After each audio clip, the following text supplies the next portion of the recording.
is fine. Help with those nagging symptoms? The one way to cure eczema, gout, arthritis. And consultants at work. Not losing faith in the professional experts, are we? Take heart.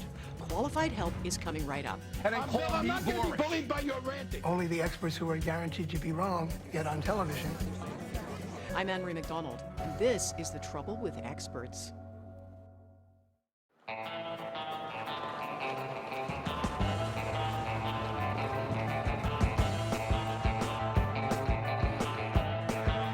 Well, Mark, it depends who those people are. Obviously, I represent Experts. We can't live without them.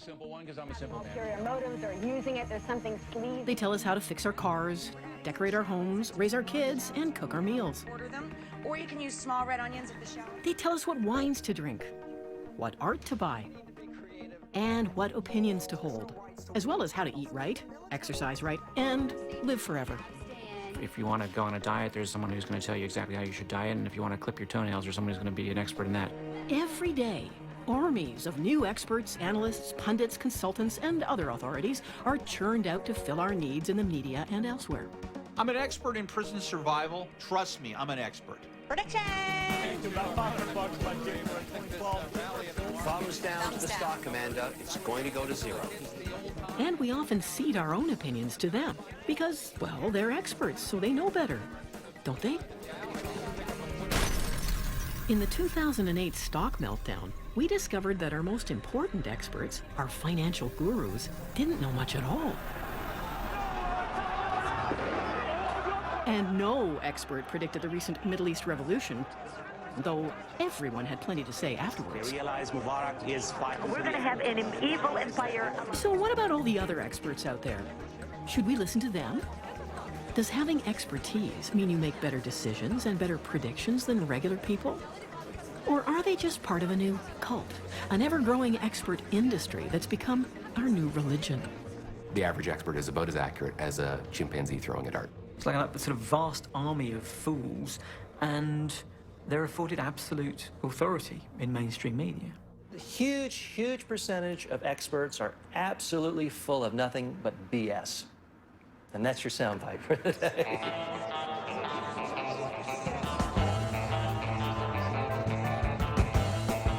It's time to examine the experts and see how reliable they are. And we'll start with the experts who intimidate almost everyone. Wine experts, whose godlike ratings tell us mere mortals what we're supposed to drink to join the fine wine crowd. These experts are among the snootiest of authorities who take one sip of wine and pronounce it to be pecan-flavored with a hint of melted licorice and stone dust.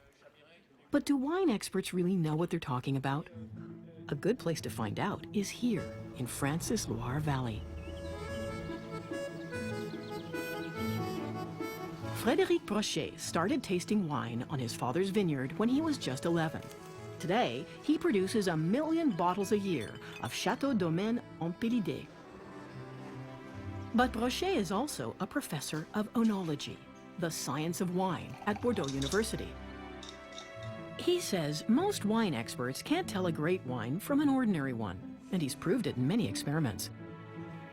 In one study, Brochet asked a group of wine experts to taste 2 bottles of Bordeaux, one labeled as a fancy Grand Cru, the other as ordinary table wine. In fact, the same wine was in both bottles, but 54 of the 56 experts preferred the wine in the better bottle, fooled by what they expected to taste.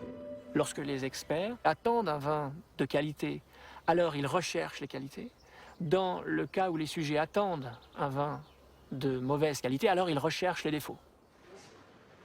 In his spare time, Brochet is also an expert who consults for Fauchon, Paris's most prestigious wine store. He holds informal blind tastings here too, for passing shoppers and some professionals. And he's been known to switch a bottle or two. Brochet is swapping this $30 Chateau Chamiret for this $500 Nuit Saint-Georges, and vice versa. Will anyone know the difference? Unlike his real experiments, people here can discuss the wines and help each other in their detective work. But even so, most are fooled. This wine consultant rated the $30 wine higher than the $500 one. Personnellement, moi, je préfère le Château Chamiret. This non-expert chooses the better wine in the cheaper bottle. But the store's young wine consultant corrects her. Only he's been fooled. Est-ce que c'est le meilleur vin pour moi? Ah non. Le Nuit Saint-Georges est un vin un peu plus complexe qui va être apprécié par des professionnels, voire des amateurs avertis. In one famous study, Brochet found that experts can't even tell white wine from red wine. He served 54 other wine experts a red and white wine to compare. In fact, they were both secretly the same wine. Only one was dyed red with a drop of food coloring. Not a single expert spotted the trick. Brochet says it's all about grape expectations. Les seules fois où les sujets perçoivent que c'est le même vin, ils sont complètement naïfs. Parce que justement, s'ils sont naïfs, ils ont moins d'attente des odeurs du vin rouge. C'est des gens qui n'ont jamais bu de vin, en fait. Brochet says no wine costs more than $20 a bottle to produce. And the price of very great wine is largely driven by mythology and marketing. Ce sont les dégustateurs qui, eux-mêmes, créent les différences entre les vins. Donc, nous devons faire confiance à nous-mêmes, c'est-à-dire à notre langue. But wine tasters aren't the only ones dictating our tastes. And in some fields, the stakes are breathtaking. In the multi-million-dollar world of art, it's hard to know which paintings have great value and are worth buying, and which are just imitations. But a good art expert can help you decide, or so you'd think. Only here, too, top experts can be fooled by what they expect to see. This exhibit at London's National Gallery is embarrassing. So disgraceful, these paintings are usually hidden away in the basement. But now they're out for all to see. It's a collection of fakes and forgeries that fooled the museum's experts and curators for decades. The museum is bravely displaying its mistakes for all to see. But it's just a small part of the picture when it comes to art experts being fooled by forgers all over the world. How does it happen? Meet British artist John Myatt, who forged more than 200 works by the great masters, from Monet to Matisse, then passed them off as originals with the help of a conman partner. Nicholas de Stael, if anybody's heard of him. For almost a decade, Myatt fooled England's top art critics, galleries, museums, and auction houses in what Scotland Yard called the biggest art fraud of the 20th century. Myatt started forging in the late 1980s by visiting museums to study the style of well-known British painter Ben Nicholson. And I looked at the painting, stood there for about an hour or so until I sort of more or less knew it backwards, went home and painted something along the same lines, and it seemed to work quite nicely. Myatt says his paintings were amateurish at first, yet he and his partner, John Drew, took 2 fake paintings by well-known French artist Roger Bissière to the world-famous Tate Gallery. They pretended to be art historians and fooled the museum's experts into thinking the paintings were genuine. And then 2 people in white coats bring the paintings up. So we're all looking down the table looking at the paintings, and they say, oh, they're just so lovely. Oh, you know, and they were painted in just ordinary house paint on modern canvases. Their expert looked at it and he said, yeah, looks good to me. I thought it was unbelievable. I just thought it was just too stupid to be true. By the mid-90s, Myatt had painted almost 200 fake Chagalls, Picassos, Moreaus, and Giacomettis, and seen them sell at Europe's top auction houses. Gradually, his forgeries got better, but he still can't believe that so many experts were fooled. They've been told what they're going to see, and so when they see it, they see it. I feel very sorry for experts, frankly. Even the very best expert is fallible. They will make mistakes. The best fakers have never been caught. The very best fakes are the ones that you think are genuine right now in the art galleries through the world. So you don't know whether they're fakes or not. Over at the National Gallery, curator Marjorie Wieseman says even top experts make mistakes because, like wine tasters, part of them wants and expects to believe they've found something special. All art historians, all curators are looking for the next great discovery, so that they want to find an important lost masterpiece. And sometimes they lose sight of doing the right homework. I think what gets in the way most often is greed, and not just financial greed, but also scholarly greed. You want to be credited with a great discovery. In 2009, a major Hamburg museum opened an exhibition of Chinese terracotta warriors, only to have them exposed as worthless fakes. Meanwhile, an art expert who ran a German state museum was duped into declaring that a painting with bold splotches of color was the signature of Ernst Wilhelm Ney, a Guggenheim Prize-winning artist. In fact, the artist was a chimpanzee. I think it's museums, auctioneers, private collectors, art historians, scholars. I think everyone is vulnerable to that.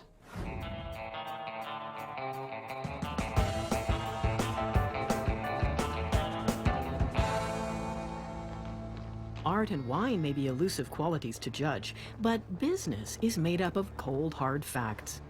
That's why there are countless business coaches and management consultants whose advice fills bookstores. But what exactly makes them such experts? When former management consultant Matthew Stewart started out, he didn't have a shred of knowledge about business, just a philosophy degree. But his employer gave him a 3-week management course that turned him into an overnight expert. I was an accidental consultant. I pretty much fell backward into consulting. The first surprise for me was that my absolute lack of training didn't matter. I didn't know how the stock market worked. Stewart soon became a jet-set consulting star, traveling all over the world, advising businesses and governments. He explains how anyone can do it if they look the part, in his book, The Management Myth, Why the Experts Keep Getting It Wrong. So there are a number of simple tips if you want to be an expert. First thing is it's important to be tall. That's always a good way to establish authority. Second thing is to wear bling bling, shiny things, wear things that show that you have wealth on your person. Drive the right cars, stay in the right hotels. Well, nothing sells like success. That's very important to establish your expertise. You demonstrate your knowledge and your expertise with the result, the fact that you've turned these forces in your favor. Maximize. Minimize. To pass as a successful expert, says Stewart, you have to sound like one too. You do need to master a certain amount of jargon, which meant I dropped a lot of bottom lines and I tried maximizing things instead of making them better. You don't want to say our strategy is based on doing what we do well. You say it's based on our core competences. So that's how you become an expert. In Paris, historian Etienne Auger believes experts are our new priests, and jargon is their secret language. Jargon is going to be the magical terms, like in most religions. Latin, for instance, for the Catholic Church can be like jargon, in the sense if you don't understand it, but the priest does. It means that he's closer to certain powers that you don't deserve to be close to. Matthew Stewart feels that management gurus are an illusion, that the whole field is a dressed-up facade that pretends business is a science run on formulas. There's a notion out there very important for our economy that there are these people who have special access to a kind of expertise. It's an expertise in how to organize businesses, how to run the world. And that creates this opening for people to step forward and say, I am the expert. I know how to run human organizations in the same way that you, sir, know how to build a cell phone or design a building. And yet it's unfounded. But Stewart says if he was a management expert fraud, so are all the rest. You're in a field where the truth is there are no genuine experts. The field is cracked. The basic idea that there is a kind of science, a technology that you can apply in this field, that's just false. Yet corporations and governments love to hire experts anyway, to cover their assets. Basically, it's a cover your butt kind of deal. If things later on go down the tubes, you want to be able to say you listen to some pretty smart, respectable people, and they were wrong too. If it goes right, of course, then you're a genius, and you don't really actually have to mention all those experts who steered you in the right direction. There's another area where almost everyone is hungry for expert advice. Vitamin D, it is the miracle drug. Pomegranate juice, A new study says coffee is good for your heart. In our health-obsessed society, we look for wonder foods to help us live forever. From miracle omega-3 eggs and salmon to life-saving cereals, packaged more like medicine than food. Pineapple contains a protein-digesting enzyme called... We seek our magic answers from an army of new nutrition experts, diet specialists, and others who give us precise advice on what foods to eat and avoid to stay well or ward off cancer. Leafy green vegetables, all good stuff for the sex life. Dr. Ben Goldacre is a well-known British science critic. He says many nutrition experts have even less training and qualifications than management gurus.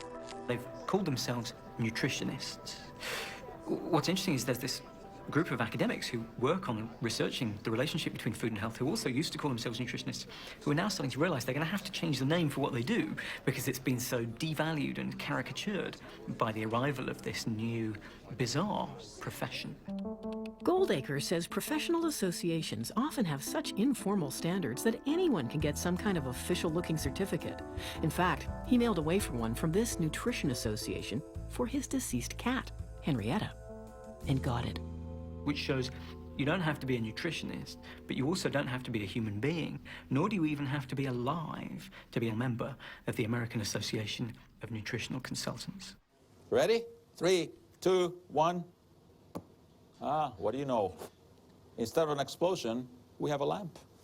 Dr. Joe Schwartz is McGill University's official science watchdog. The false expert is a huge problem in the science world. Many of these professed experts really are quacks. The results we obtained with thousands of patients with all types of cancer definitely proves ESSIAC to be a cure for cancer. Did you hear that? The C word, cure for cancer. Studies done in laboratories. They are promoting cancer treatments that do not work.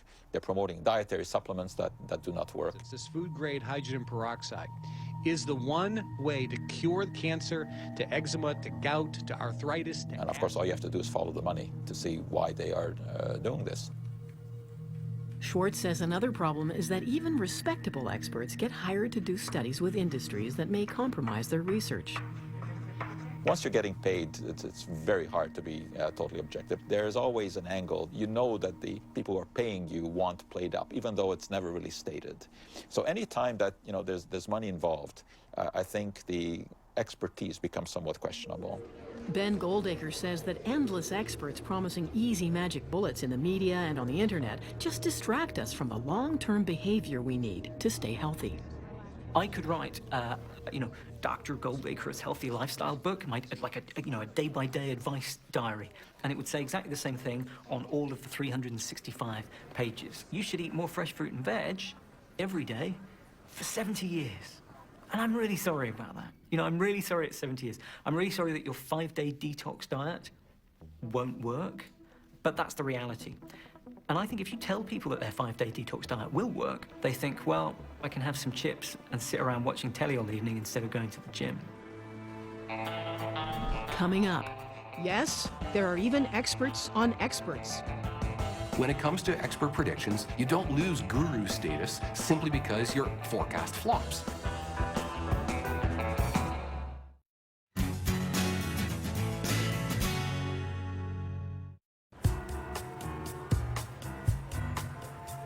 Just how widespread is expert mis-expertise?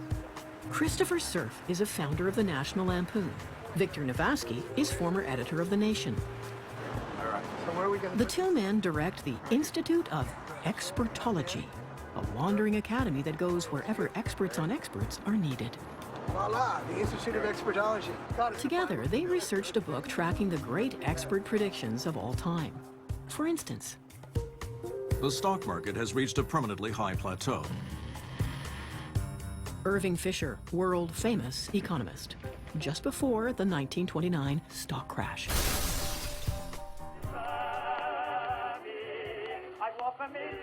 Who the hell wants to hear actors talk? Warner Brothers, 1927. In 1962, a Decca recording executive turned down a music group and said, "We don't like their sound. Groups with guitars are on their way out." After looking at the Beatles, You would think by pure chance that The experts, even if they had no expertise, would be right at least 50% of the time. But we have not found a single expert who was right about anything. Okay, maybe he's exaggerating slightly. But in their book of predictions, they show military mavens are no better than other experts. Wellington is a bad general. We will settle this by lunch. Napoleon, before losing at Waterloo. They couldn't hit an elephant at this distance. Last words, General John Sedgwick, U.S. Civil War. Christopher Cerf says that media experts, often known as pundits, have been mushrooming largely because the media needs them for endless 24/7 cable channels.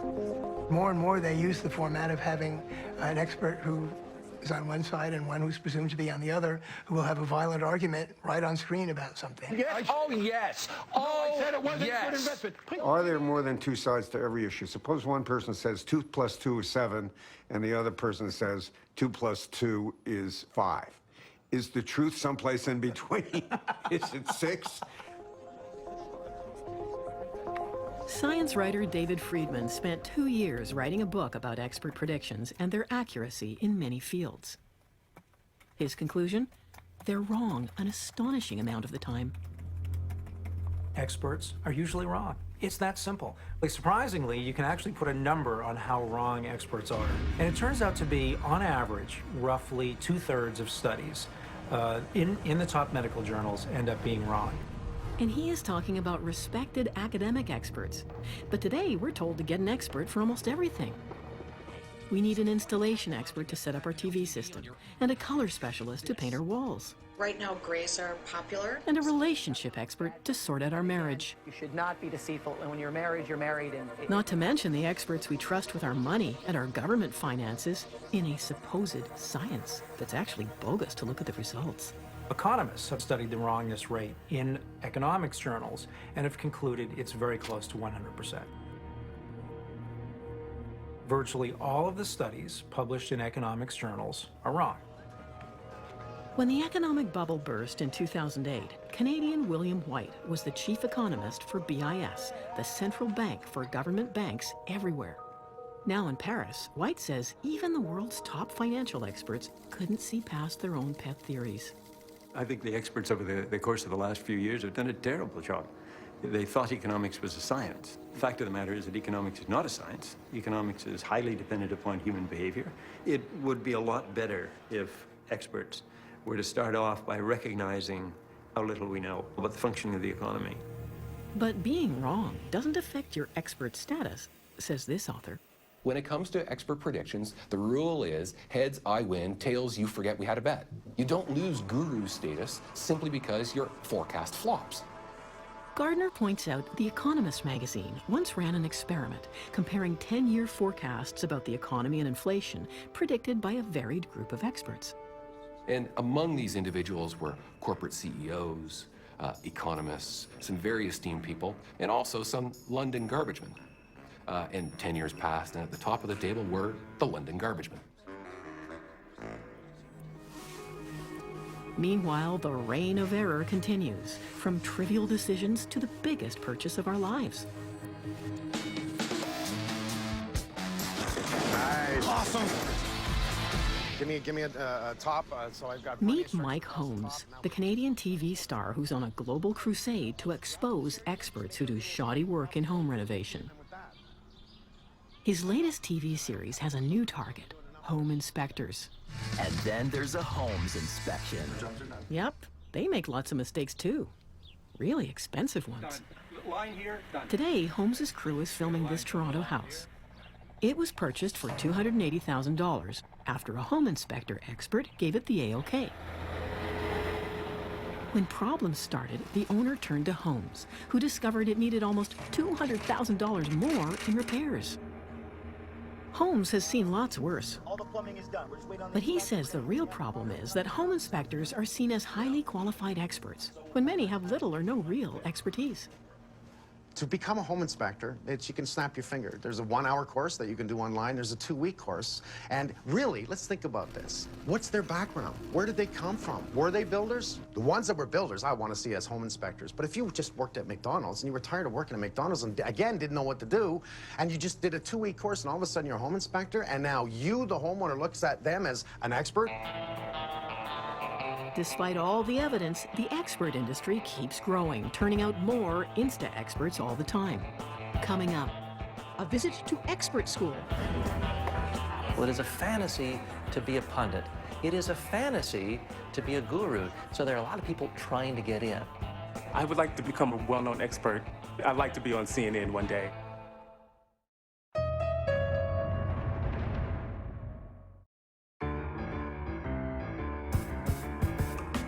The expert industry keeps growing, partly because manufacturing experts has become a whole new business. There are people who claim they can turn anyone into an expert in just a few days. Yes, even you. Welcome to Expert School. Best. When that light went on and the camera went on. TJ Walker teaches people to look and sound like a TV expert in days. Imagine if I came out here today. I'm going to really coach you how to be great on your image and really impress people that you're the world's greatest expert. What are you noticing? Well, at least it's not your fly.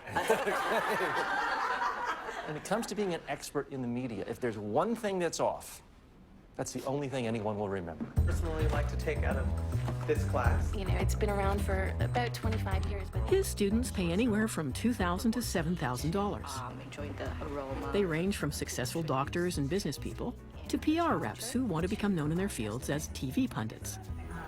Like Sarah Harding, a former Miss Fitness trying to get known as a TV exercise expert. Absolutely, I would love to be an expert. I want people to see me as an expert in my field of specialty. I would like to definitely become more of a well-known expert in the short sales arena. I'd like to be on CNN one day. I'd like to become a sports psychology expert that goes on to news shows and sports shows to discuss sports psychology and how it impacts athletes. TJ says there's an enormous hunger for experts because of the massive growth of cable TV. There's a huge need for pundits these days for one reason. It's cheap. The cheapest thing to do is to have an opinionated host and bring in a couple of opinionated people, one on one side of a debate, one on another, and it's virtually free. And it is a fantasy to be a pundit. It is a fantasy to be a guru to many people. It's a very attractive career option. It can be intoxicating. So there are a lot of people trying to get in. We are looking at TJ says you can become an expert by writing a book or having a degree in something. But the easiest way is just to get some media training and then some exposure. Because once you're on TV once, you're seen as an expert, and print and radio will want you too. All right, what's the easiest way to get quoted? I guarantee you'll get quoted this way. The easiest way to ever get quoted is this. That's right, attack. World, blame everybody else in the world, and then call me boring. I'm not going to be bullied by your ranting.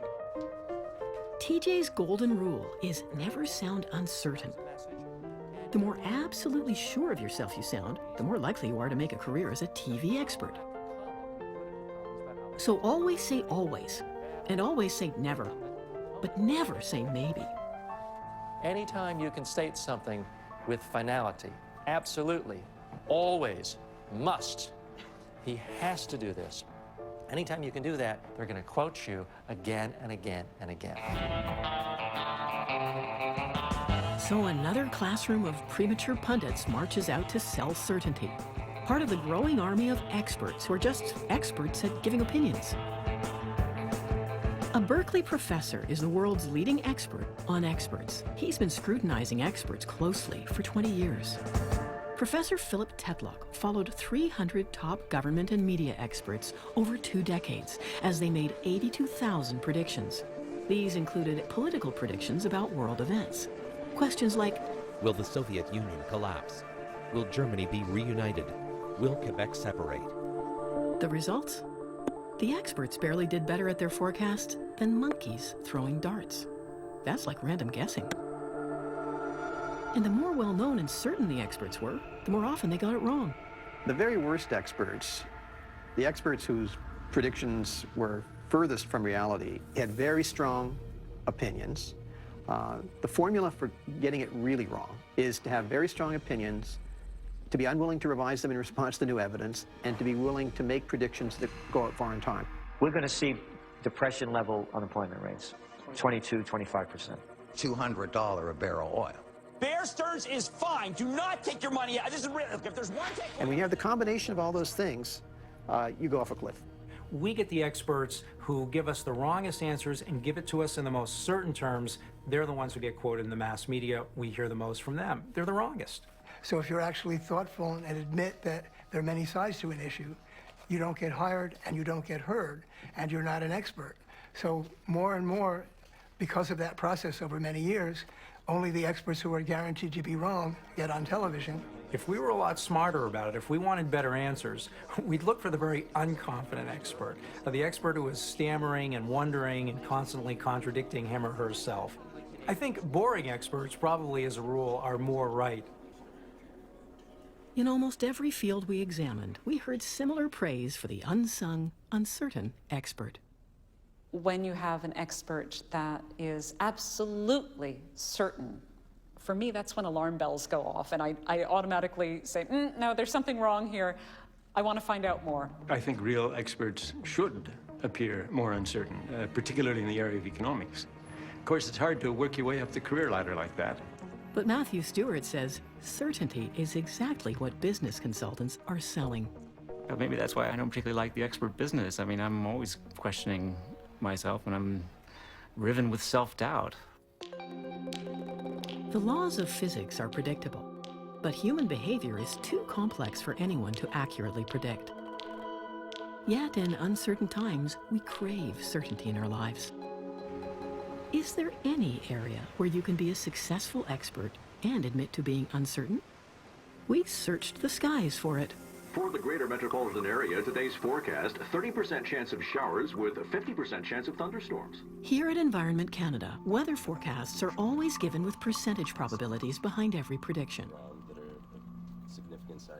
In fact, for longer-term forecasts, there's a warning on their site that says their predictions are no better than chance. Senior climatologist David Phillips. I mean, it's like saying flip a coin, throw a dart, turn the roulette wheel.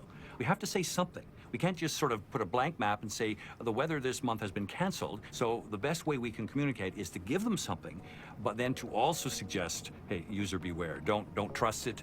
Almost anything is possible. So why don't all our experts give us similar percentages for their predictions? And why do the most confident and cocky experts usually get heard most? When we return, the secret behind the expert industry's success. A relationship that doesn't have a divorce in it. And you'll be more happy than what you are right at the present time.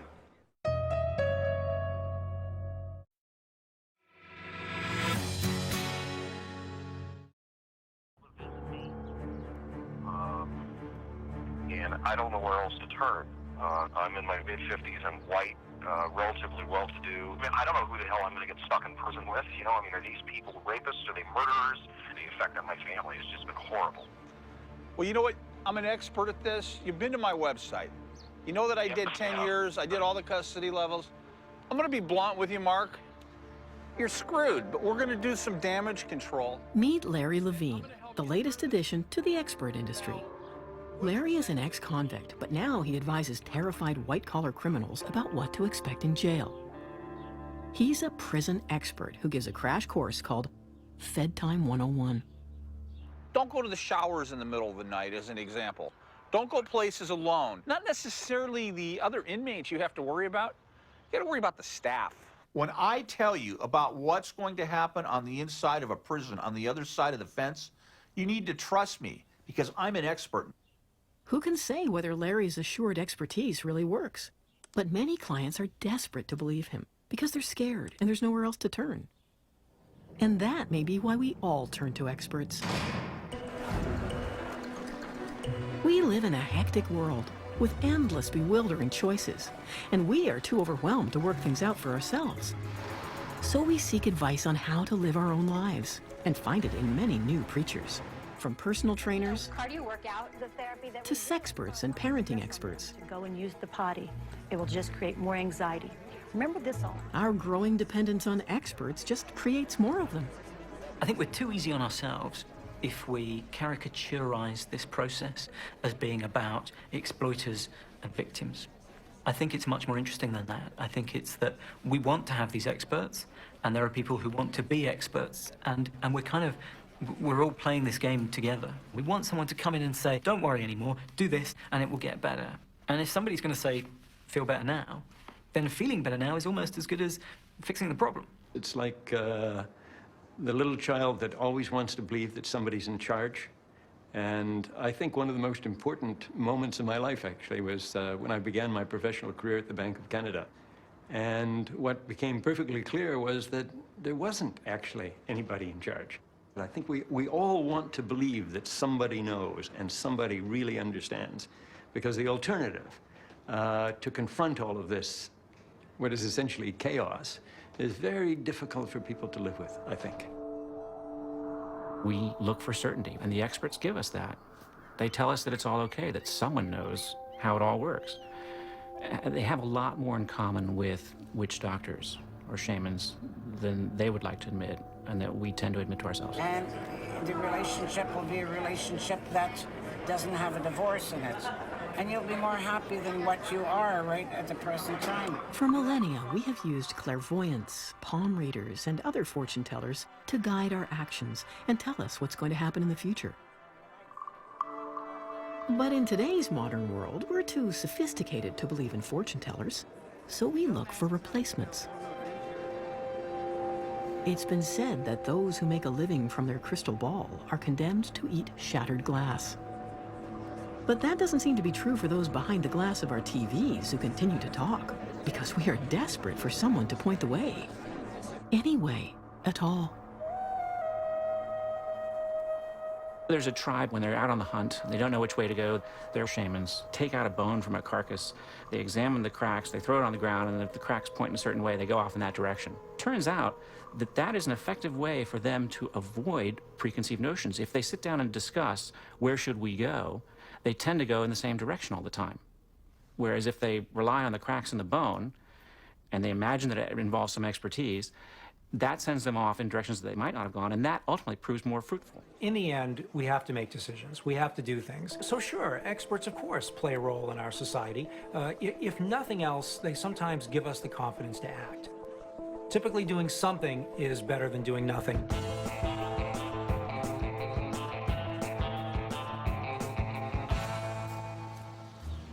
Back in England, forger John Myatt was finally caught by police and sentenced to a year in jail.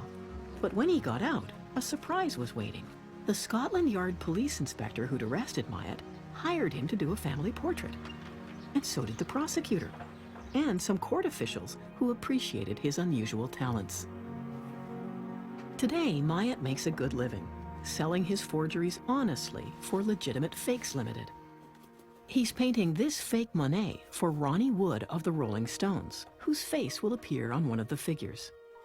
But Myatt is still fooling the experts.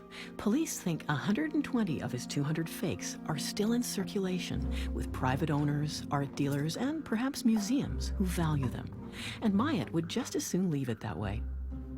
If they do own it and enjoy owning it, and everybody thinks it's authentic, including the experts, then why on earth would anybody want to come along and say, oh, I painted that? So perhaps there is some benefit in getting the wrong advice from experts, if the result leaves you happy. Then again, there's definitely an expert out there somewhere with a totally different view.